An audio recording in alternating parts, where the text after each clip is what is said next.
வணக்கம். ஓம் தொலைக்காட்சி செய்திகள். எதிர்வரும் புதன்கிழமை வளர்பிறை சதுர்த்தி விரதம் அனுஷ்டிக்கப்பட உள்ளது.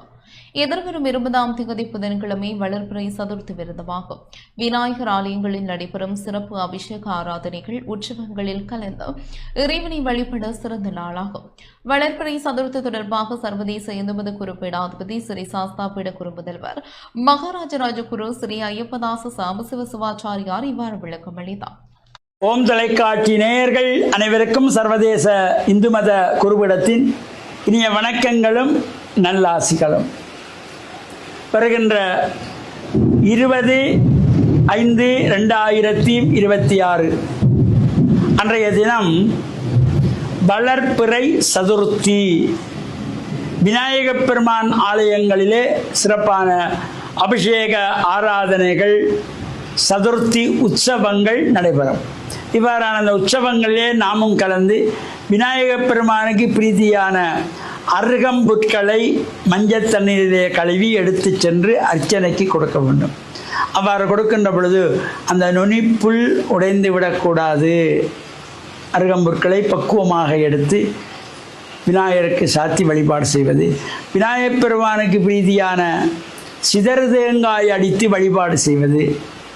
விநாயகப் பெருமானுக்கு விருப்பமான மோதகம், கொழுக்கட்டை, அவல், பால், மாம்பழம் எது எல்லாம் நமக்கு முடிகிறதோ அவற்றையெல்லாம் அங்கே நிவேதனமாக வைத்து பிரார்த்தனை செய்து வழிபாடுகள் செய்த பின்பு அடியவர்களுக்கு பிரசாதமாக கொடுப்பது.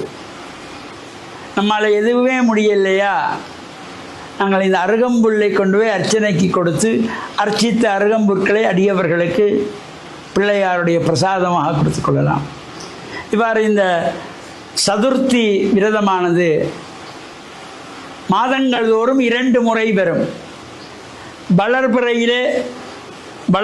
சதுர்த்தியாகவும் தேய்பிறையிலே சங்கடகர சதுர்த்தி என்றும் இந்த விரதம் அனுஷ்டிக்கப்படுவது. அமாவாசை வந்து வருகின்ற 4ஆவது திதி சதுர்த்தி வளர்பிறை. பௌர்ணமி வந்து 4ஆவது திதி சங்கடகர சதுர்த்தி என்கின்ற வகையிலே இந்த விநாயகப் பெருமான் ஆலயங்களிலே சென்று நாம் பிரார்த்தனைகள் செய்து தலையிலே 5 முறை குட்டி வணங்கி காதுகளை பிடித்து தோப்புக்கரணம் இருந்து பிரார்த்தனை செய்து நமக்கு வேண்டிய அனைத்தையும் தருகின்றவன் விநாயகன்.